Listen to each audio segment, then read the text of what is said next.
ذاتی مکان. تو ذاتی مکان کو اتنا دل دے دینا کہ اپنے روزانہ کے ضروری خرچے کاٹ کاٹ کے ذاتی میرا گھر میرا دیوار میری اینٹیں, یہ آپ ایک ایسی محبوبہ پہ اتنی انویسٹمنٹ کر رہے ہو جس محبوبہ نے آپ کو چھوڑ کے چلے جانا ہے. جب آپ کا جنازہ اٹھے گا نا, یہ دیواریں آپ کے ساتھ نہیں جائیں گی قبر میں کہ اتنا کروڑوں روپے لگا کے اس نے ہم میں بنایا اور ہم کیسے اس کو چھوڑ دیں, ہم اس کے ساتھ قبر میں جائیں گے. سمجھتے ہو؟ تو اس کا طریقہ یہ ہے کہ بھائی پہلے اپنے آپ کو اسٹیبل کرو, کھاؤ پیو, جو ضروری چیزیں ضروری خرچے, دین میں صدقات و خیرات بھی خوب کرو, آخرت کے لیے ذخیرہ. پھر بھی اگر بچ رہا ہے پھر آپ جیسے محبوبہ کو آئی فون لے کے دے دیتے ہیں کہ چل بھائی رہ گئی تو ٹھیک ہے, نہیں رہی تو نکل گئی تو ہم نے کون سا, کوئی ہمارے لیے کوئی اتنا بڑا مسئلہ نہیں ہے. تو آپ ذاتی گھر بھی بنا لو پھر, ٹھیک ہے چلو یار بچوں کے کام آ جائے گا. آپ کہہ سکتے ہو کہ بچوں کے کام تو اگر ہم پیٹ کاٹ کے بنائیں پھر بھی آئے گا نا, تو ہم پیٹ کاٹ کے قربانی دیں گے کس کے لیے؟ اپنے بچوں کے لیے. یہ کانسیپٹ بھی غلط ہے, اس لیے کہ آپ خود اپنے باپ کے بچے ہو تو پہلے اپنے ابا کے بچوں کا خیال کرو. آپ نہیں آئی بات؟ دیکھو اگر آپ پیٹ کاٹ کے اپنے بچوں کے لیے جمع کرو گے تو پھر بچہ پیٹ کاٹ کے اپنے بچوں کے لیے جمع کرے گا, وہ پیٹ کاٹ کے اپنے بچوں کے لیے, تو پیٹ بھرے گا کس کم وقت کا پھر؟ یعنی آپ اپنا سکون برباد کر رہے ہو اپنے بچوں کے لیے, بچہ اپنا سکون برباد کر رہا ہے, کرے گا اپنے بچوں کے لیے, تو سب سکون برباد ہی. قیامت کے جو آخری جو بچہ پیدا ہوگا نا, جس کی آگے نسل ہی نہیں ہوگی, سور پھونک کے قیامت کا اعلان کیا جائے گا, وہ ریلیکس ہو کے زندگی گزارے گا, لیکن اس کو ریلیکس ہونے کا فائدہ نہیں, کیونکہ وہ قیامت کا سور اپنے کانوں سے سنے گا, وہ تو ویسے ہی بیچارہ ٹینشن میں آ جائے گا. میں سمجھا پا رہا ہوں اپنی بات یا ابھی بھی کھوپڑی میں نہیں آ رہی ہے؟ تو پیٹ کاٹ کے بچوں کی فکر کرنا یہ کوئی عقل مندی کی بات نہیں ہے. اس میں توکل کرنا ہے کہ جس اللہ نے ہمیں کھلا پلا دیا ہمارے بچوں کو بھی وہ کیا کرے گا؟ کھلائے گا. ہم نے ان کی خوراک کی فکر کرنی ہے, تعلیم کی فکر کرنی ہے, جو ضروری تعلیم ہے اس کی فکر کرنی ہے. باقی اضافی کی اگر اللہ نے اضافی دیا تو کریں, نہیں تو آرام سے ٹینشن فری زندگی گزاریں. توکل کریں جس اللہ نے ہمیں کھلایا ان کو بھی کیا کرے گا؟ وہی اللہ کھلائے گا. اللہ تھوڑی غافل ہے. اور اضافی اللہ نے دے دیا تو سر پھر ضائع نہ کریں, پھر ان کے لیے پراپرٹی بھی بنائیں, گھر بھی بنائیں, اور گولڈ بھی بنا کے چھوڑ سکتے ہیں, کچھ بھی کر سکتے ہیں. پھر تو میں لوگوں سے کہتا ہوں کہ اس وقت تو کرنسی کو ایسے رکھو ہی نہیں بھائی, کرنسی ڈی ویلیو ہو رہی ہے. آپ نے آج 1 کروڑ روپے جمع کر لیے, آپ مر گئے, سال 2 سال کے بعد تو وہ 1,50,00,000 کے برابر ہو جائیں گے. بچوں کا کیا ہوگا؟ نقصان. اب تو ہم کہتے ہیں لوگوں سے گولڈ خرید کے رکھو بھائی, پراپرٹی لے کے رکھ لو, کچھ نہ کچھ تو اوپر جائے گی. تو یہ کانسیپٹ کھوپڑی شریف میں آ گیا نا. اب بھی اگر کسی نے کہا نا کہ مولوی صاحب کیسی باتیں کر رہے ہیں, اس کا مطلب اس کا ہی مسئلہ ہے. تو دل نہ لگاؤ, دل. تو میں جلدی بات کو سمیٹ کے ختم کرتا ہوں. میں یہ کہہ رہا تھا کہ 2-3 چیزیں ہی ہیں بھائی جس پہ بیان بار بار کرنا پڑتا ہے. انسان کا بچہ کسے کہتے ہیں پہلے یہ سمجھو, اس کو کلیئر کرنے کی ضرورت ہے. نمبر 2, پھر ہمیں سیدھے راستے پہ چلنے کے لیے جو موٹیویشن چاہیے اس پہ بھی ہمیں کون چلاتا ہے؟ قرآن چلاتا ہے. تو اس میں ہمیں سب سے پہلے یہ تصور دماغ میں بٹھانا پڑے گا کہ یہ دنیا رہنے کی جگہ بولو نہیں ہے. مریں گے یہاں سے, مریں گے. یہاں کی ترقی, یہاں کی عزت سب 2 نمبر. پیرس میں نے ولاگ بنایا نا, تو بلڈنگیں دکھا رہا ہوں خوبصورت, تو مجھے خیال ہوا کہ ایسا نہ ہو لوگ اس پیرس کو زیادہ فری کرانا شروع کر دیں. جرمنی بھی گیا نا, تو اب لوگ بھی دیکھ رہے ہوتے ہیں, گھوم رہے ہیں. تو میں نے کہا تھوڑا سا ہم آخرت کا تڑکا لگا دیں تاکہ لوگوں کو بس یہ انجوائے کرنے کے لیے, کوئی دل لگانے کی جگہ نہیں. تو میں نے کہا بھائی یہ پیرس آپ دیکھ رہے ہیں لیکن یہ دنیا ہے بہرحال مسافر خانہ, جانا سب نے کہاں ہے. اورنگی ٹاؤن میں رہتا ہو, ڈیفینس میں رہتا ہو, پٹیل پاڑا میں رہتا ہو, گندے نالے میں رہتا ہو, مر کے جائے گا کہاں؟ جہاں پیرس والا بھی وہیں جاتا ہے جہاں یہ جائے گا. تو دل لگانے کی جگہ نہیں ہے. نیچے لوگوں کے کمنٹس, ان مولویوں کو دیکھو خوب انجوائے کر رہے ہیں, پیرس گھوم رہے ہیں, اور ہمیں کیا کہہ رہے ہیں؟ دنیا دل لگانے کی جگہ نہیں. میں نے کہا پاکستانی قوم جو ہے نا ماشاءاللہ تبصرہ کرنے میں پیچھے نہیں ہے. کہہ رہے دیکھو اگر دل لگا, ان کا مقصد یہ تھا اگر دل لگانے کی جگہ نہیں ہے تو کیوں جا رہے ہو پیرس ہے بھائی. اور اگر گئے ہو تو تمیز سے مسجد میں جاؤ, اللہ اللہ کرو, تبلیغ کرو, پتلی گلی سے نکلو.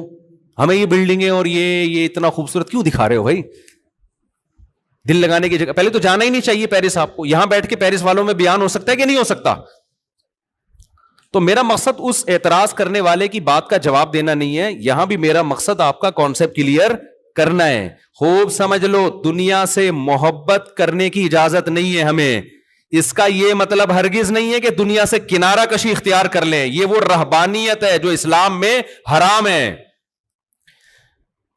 پیرس سے محبت نہیں کر کے بھی پیرس جانا پڑے گا اگر اللہ نے آپ کو گنجائش دی ہے, پیسہ دیا, گھومو جا کے, کوئی مسئلہ نہیں ہے. نہیں ہے پیسے تو آرام سے چپ کر کے بیٹھ جاؤ, حسرت سے رالے مت ٹپکاؤ. کیونکہ جب ہمارے پاس گنجائش نہیں تھی تو پیرس جانے والوں کو ہم بھی حسرت سے نہیں دیکھتے تھے. ہم کہتے تھے جا کے کیا کر لے گا, مرے گا تو ہماری والی خبر بھی ملے گی اس کو, ساتھ والی, اور کیا ہوگا. جب نہیں ہے تو نہیں ہے, گئے تو انجوائے کر لو. کس نے منع کیا ہے؟ دل نہ لگاؤ. سمجھتے ہو کہ نہیں سمجھتے؟ دنیا سے بے رغبتی کا مطلب یہ ہرگز نہیں ہے کہ دنیا کو چھوڑ دو, کیونکہ دنیا کو چھوڑنے میں صرف پیرس کو چھوڑنا نہیں ہے. پھر یہ جو آپ نہاریاں اور بریانیاں کھا رہے ہو یہ بھی چھوڑو, پھر ناشتوں میں پراٹھے بھی چھوڑو, انڈے بھی چھوڑو, پھر تو 2 ٹائم کی روٹی بھی, بلکہ 1 ٹائم کی روٹی کھاؤ. 1 ٹائم کھانے سے بھی زندہ رہتا ہے, اور وہ بھی جو کی روٹی ہونی چاہیے صرف پانی کے ساتھ. اور صرف وہ کھاؤ جو ڈاکٹر کہے کہ یہ پروٹین آپ میں کم ہو رہی ہے, یہ انڈا آپ ایک مقدار میں, اتنا ضرورت جتنا ڈاکٹروں کے مشورے کی خوراکیں پتہ ہے نا آپ کو. ڈاکٹر جو خوراک بتاتا ہے نا خود بھی نہیں کھا سکتا وہ, اس کو پتہ ہے یہ میں نہیں افورڈ کر. کیونکہ ڈاکٹروں کے مشورے کے مطابق تو صبح 2 ہاف بوائل انڈے, اور ایک دفعہ ہم نے اسکول میں پڑھا تھا, اس کے بعد میں نے کہا اللہ آئندہ کبھی ہم مشورہ ہی نہیں لیں گے ڈاکٹر سے کھانے سے پہلے کیا کھانا ہے. تو وہ تو بڑی ایک لگی بندی خوراک ہے نا. باقی تو ہم غریبیاں اپنے زبان کے ذائقوں کے چٹخارے پھوڑ رہے ہوتے ہیں. تو پھر یاد رکھو, دنیا اگر چھوڑنی ہے تو صرف لندن پیرس نہیں چھوڑنا پڑے گا آپ کو. پھر آپ کو صبح کے پراٹھے بھی بولو, کیونکہ اسلام میں تو کہیں نہیں ہے پراٹھے کھاؤ انڈے کھاؤ. اسلام میں تو پھر یہی ہے کہ یہ تمہاری مرضی ہے, کھانا ہے کھاؤ, نہیں کھانا ہے نہیں کھاؤ. تو ہر چیز چھوڑنی پڑے گی. تو اس بارے میں رسول اللہ صلی اللہ علیہ وسلم کی واضح تعلیمات ہیں. ان اللہ یحب الجمال, ان اللہ جمیل یحب الجمال. دیکھو 3 درجات ہوتے ہیں, ایک ہے ضرورت, ایک ہے آسائش, ایک ہے آرائش. 3 درجات ہیں پیسہ خرچ کرنے کے. ایک ہم پیسہ خرچ کرتے ہیں اپنی ضرورت پوری کرنے کے لیے, یہ بھی جائز ہے اسلام میں. ایک ہم پیسہ خرچ کرتے ہیں ضرورت تو پوری ہو رہی ہے, ذرا سہولت میں آ جائیں گے, یہ بھی جائز ہے. تیسرا ہے کہ سہولت بھی ہے لیکن ہٹو بچوں کام نہیں ہو رہا, زینت نہیں ہے, اس کو کہتے ہیں آرائش. مثال کے طور پر آپ کو زندگی گزارنے کے لیے رات کو کوئی چھت چاہیے جہاں مچھروں سے, دھوپ سے, سردی سے, گرمی سے حفاظت ہو. تو اگر ایک کمرے کا بھی آپ کو گھر مل گیا اور اٹیچ باتھ روم مل گیا جس میں بیماریوں کا خطرہ نہ ہو اور صاف ستھری جگہ ہو, تو آپ کی رہائش کی ضرورت پوری بولو ہو گئی. خوراک کے معاملے میں کیا ہے؟ خوراک میں اگر آپ کو 2 ٹائم کی بھی روٹی مل جائے, تھوڑے بہت پروٹین اور کارب ہو, تو آپ کی ضرورت کیا ہو گئی؟ پوری ہو گئی. رہائش میں آپ کی ضرورت 1 کمرہ, 1 اٹیچ باتھ روم, ضرورت پوری ہو گئی. لیکن ٹینشن ہوگی کہ نہیں ہوگی؟ وہی کچن ہے آپ کا, اور پھر پانی کے لیے بالٹیاں بھر بھر کے لاؤ گے باہر سے, موٹر کا سسٹم, موٹر ہوگی تو لگائیں گے کہاں, ایک کمرے میں موٹر کیسے پانی کی فکس کریں بھائی. تو ہم کیا کہتے ہیں, آسائش کی طرف جاتے ہیں. یار 1 کمرے کا نہیں, کم از کم 3 کمرے کا گھر ہونا چاہیے. اس میں کچن الگ ہو, واش روم ایک الگ ہو, پھر موٹر کے لیے برآمدہ الگ ہو, اور بستر لگے ہوئے ہیں اس میں, نیچے ہی زمین پہ سو رہے ہوتے ہیں, یار تھوڑا سا تمیز سے سو جائیں گے گدے پہ. تو ایک درمیانے درجے کا گھر کیا کہلاتا ہے؟ اس میں ہے آسائش, آرام, انسان ایزی فیل کرتا ہے. تو اس میں الگ سے پیسہ لگانا پڑے گا. یہ بھی شریعت میں کیا ہے؟ جائز ہے کہ آپ ضرورت تو آپ کی پوری ہو رہی ہے لیکن آپ چاہ رہے ہو ذرا سہولت سے. ضرورت آپ کی ابال کے دال, ابلی ہوئی دال کھاؤ گے, ضرورت پوری ہو جائے گی. لیکن آدمی کہتا ہے یار تھوڑا تمیز سے بنا لو بیگم, تھوڑا پیاز ٹماٹر کا تڑکا لگا لو, کچھ حلق میں نوالا اترے گا, کوئی مزہ آ جائے. تو گورنمنٹ کی طرف سے کوئی پابندی نہیں ہے اس پہ. کیا خیال ہے؟ یہ ہے اس پہ بھی پیسہ, جب تڑکا لگے گا تو ٹماٹر پیسوں سے آئے گا نا, پیاز بھی پیسوں سے آئے گا, پھر دیسی گھی کا تڑکا لگے گا تو پیسوں سے آئے گا. تو یہ ساری کیا ہے؟ آسائش. اسلام میں اس پہ پیسہ خرچ کرنے پر بھی پابندی نہیں ہے. تیسری ہے آرائش.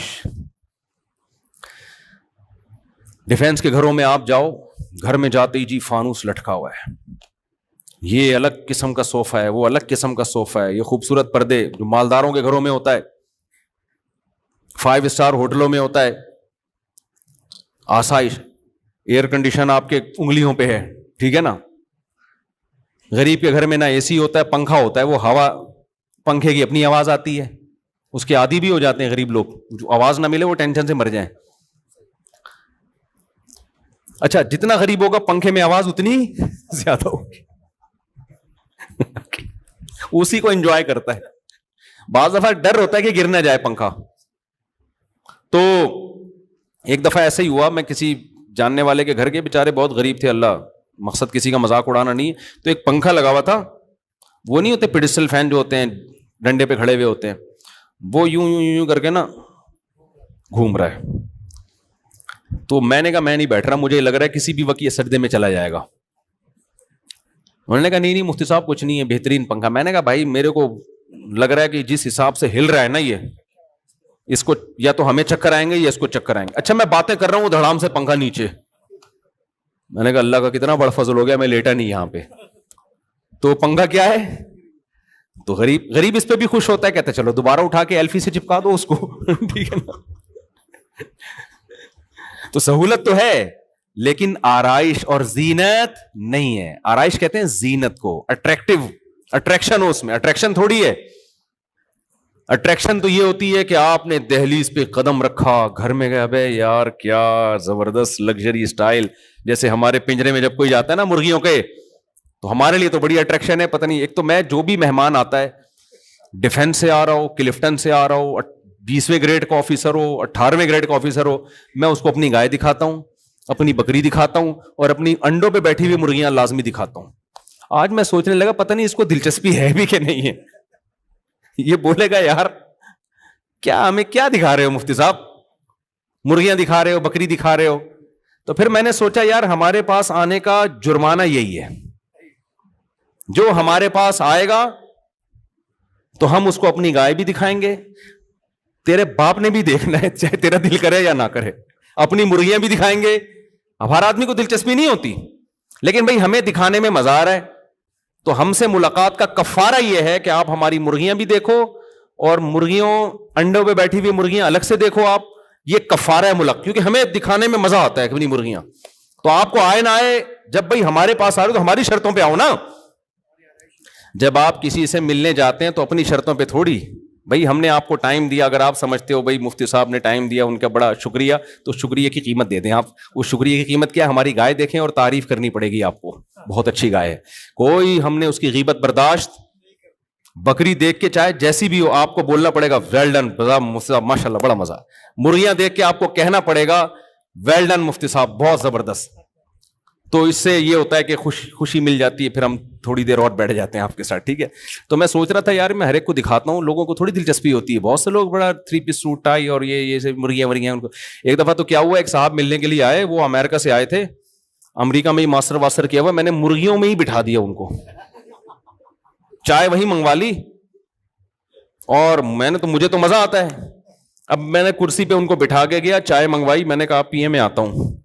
میں آیا تو اب وہ کچھ کہہ بھی نہیں رہے, اور وہی ہماری میٹنگ تھی کوئی, اب ہماری آدھا پونے گھنٹے کی میٹنگ ہوئی ہے, تو اس کے بعد مغرب کی اذان کا ٹائم ہوا, وہ اٹھ کے جانے لگے. میں نے کہا ٹھیک ہے, آپ کو تکلیف تو نہیں ہوئی یہاں مرغیوں میں کوئی؟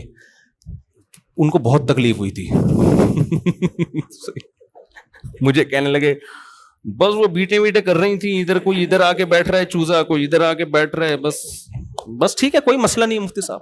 مجھے ان کے اسٹائل سے لگا کہ ان کو بالکل بھی اچھا نہیں لگا. صحیح.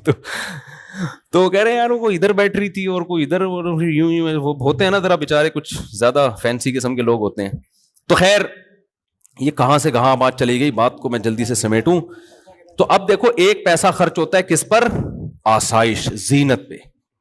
ضرورت آپ کی ایک لنگوٹا باندھ کے گھومے, لباس کی ضرورت پوری ہو گئی. آسانی اس میں کہ پراپر سلا ہوا کپڑا پہن لیں. آسائش کس میں ہے؟ ایک دم کاٹن کلف چمکتا ہوا یا 3 پیس سوٹ ٹائی اور ایک دم فٹ فاٹ, لوگ ملیں تو لگے یار کو مزہ آ گیا جی مل کے, خوشبو بھی بڑی اعلیٰ کوالٹی والی لگائی ہوئی ہے. یہ کیا کہلاتی ہے یہ چیز؟ آرائش. گھر بڑا لگژری رکھا آپ نے, اور سارا گاڑی ضرورت آپ کی W11 سے بھی پوری ہو جاتی ہے, بلکہ پیدل بھی پوری ہو جاتی ہے. اور آسانی کیا ہے کہ بھائی آپ ذرا اچھی والی اوبر کرا لیں, اور آسائش کیا ہے, زینت کس میں؟ اپنی گاڑی ہو آپ کی, خوبصورت بہترین لگژری قسم کی گاڑی ہو, وہ چلا رہے ہو. تو اسلام میں اللہ نے آپ کو ضرورت پہ پیسہ خرچ کرنے کی بھی اجازت دی, آسائش پہ پیسہ خرچ کرنے کی بھی اجازت دی, اور آرائش پہ. تو خوب سمجھ لیں سفر میں بھی آرائش, کہ آپ گھومنے پھرنے دنیا میں کہیں جاتے ہیں, کوئی اچھی جگہ آپ کو نظر آتی ہے, آپ پہاڑوں میں چشموں میں انجوائے کرتے ہیں, تو اللہ کی طرف سے اس پہ کوئی پابندی نہیں ہے. پابندی صرف اس پر ہے کہ لائف کو انجوائے کرنے کی اجازت ہے, ان چیزوں سے دل نہ لگاؤ. دل دینا الگ چیز ہوتی ہے. دل دینے کی علامت کیا ہے؟ آپ کہیں گے کیا وہی جب انجوائے کرنا ہے تو دل دینے کا مطلب ہے چھوٹتی ہے تو غم کتنا ہوتا ہے.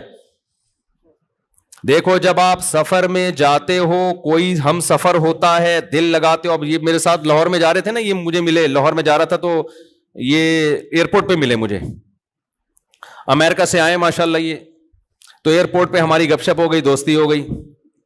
تو میں نے ان سے کہا کہ آپ جہاز میں میرے ساتھ ہی بیٹھ جائیے گا, لیکن ان کی سیٹ تھی پیچھے. مجھے اچھے کچھ تمیز کے آدمی لگے, یہ میں نے کہا کچھ مجھے بھی سیکھنے کا موقع ملے گا آپ سے. تو یہ کہیں پیچھے بیٹھے ہوئے تھے, میرے ساتھ جو صاحب بیٹھے ہوئے تھے, ہم نے ان سے مکا کر کے ان کو پیچھے بٹھا دیا, ان کو میں نے اپنے ساتھ بلوا لیا.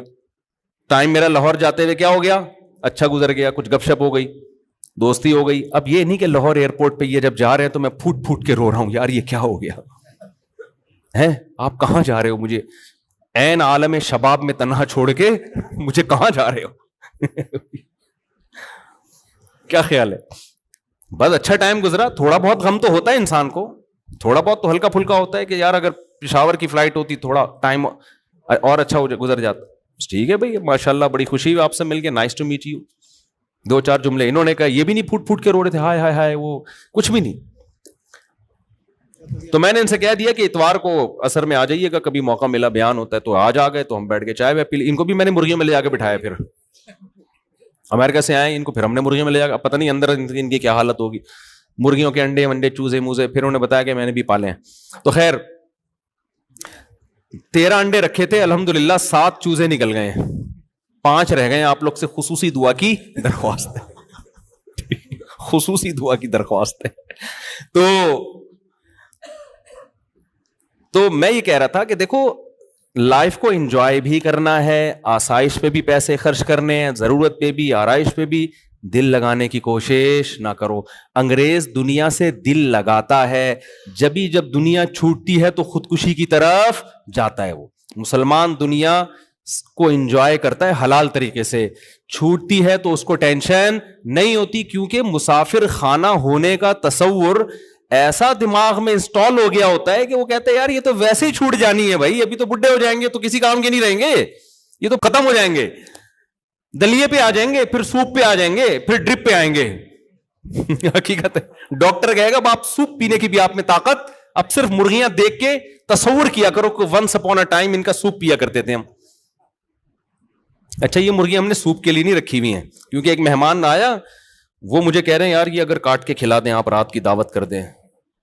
تو میں نے کہا دوبارہ سب گستاخانہ جملہ ہمارے مرغوں کے خلاف منہ سے نہیں نکلنا چاہیے, یہ گستاخی ہے بہت بڑی. ہم آپ کو بازار سے دیسی مرغا کاٹ کے کھلا دیں گے, ان مرغوں پہ آپ نے غلط آنکھ اٹھا کے نہیں دیکھنی, یہ گستاخی بھی لوگ کرتے ہیں. تو دل نہ لگاؤ بار بار بار بار بار بار. اور ہمارے دماغوں میں جو ایک تھوڑی سی نامناسب زبان استعمال کر رہا ہوں, ہمارے دماغوں میں جو خناس بھرا ہوا ہے نا, جو میڈیا نے بھر دیا, ہمارے ایجوکیشن سسٹم نے ڈال دیا, وہ ہے دنیا سے دل لگانا, اسی کو کامیابی سمجھنا, اسی کو سب کچھ سمجھنا. حالانکہ یہ سب کچھ نہیں ہے, یہ کچھ بھی نہیں ہے. قرآن کہتا ہے متاع قلیل, چند ٹکے ہیں بھائی, صحیح ہے نا, چند کیا ہیں, ٹکے. جیسے بچے کو چونی اٹھنی دے دیں, وہ خوشی سے کلابازیاں کھاتا ہے, بڑے ہنس رہے ہوتے ہیں. تو ہمیں بھی وہ 8-10 کروڑ کے گھر مل جاتے ہیں, 2-4 ارب کے جائیدادیں بنا لیتے ہیں. فرشتے کہہ رہے تو 2-4 ٹکے مل گئے, تو قرآن قارون کو تھوڑے 4 روپے زیادہ مل گئے تھے, ٹھیک ہے نا, وہ بھی بیوقوف اترانے لگا تھا, اور تمہیں تو کچھ بھی نہیں ملا قارون کے مقابلے میں. قارون کو جو اللہ میاں نے دیا تھا نا, وہ بحریہ ٹاؤن نہیں تھا, وہ اتنا تھا کہ ان مفاتحہ لتنوء بالعصبۃ اولی القوہ. قرآن کہہ رہا ہے خزانوں کی چابیاں جانور لے کے چلا کرتے تھے.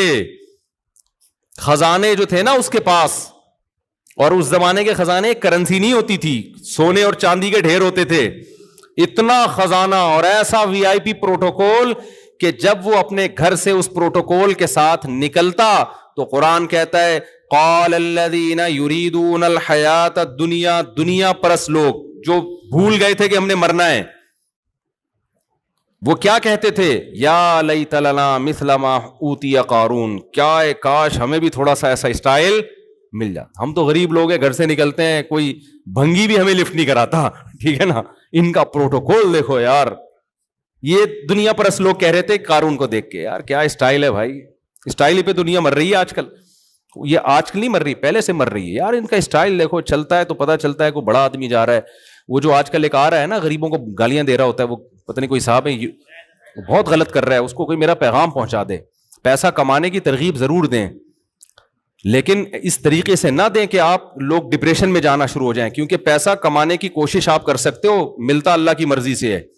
ہم چند سکسیس لوگوں کی مثالیں دے رہے ہوتے ہیں, اس نے محنت کی اتنا کما لیا, لاکھوں اس سے زیادہ محنت کر چکے ہوتے ہیں, کچھ بھی نہیں ملتا ان کو. تو اس میں تقدیر کا دخل زیادہ ہے. اور اس کو میرا پیغام یہ بھی پہنچا دیں کہ آج جو آپ کہہ رہے ہو نا اتنا پیسہ میں نے کما لیا, تو زیادہ اس کو شو بھی نہ کریں. ہم نے دنیا میں بہت دیکھا ہے, بہت اوپر جا کے بعض دفعہ قدرت کی طرف سے ایسا چپیڑ لگتا ہے کہ روڈ پہ آ جاتا ہے آدمی. تو اللہ ان کو بچائے اس آفت سے, میری دعا ہے اللہ ان کو اور ترقی دے, اور مال دے, اور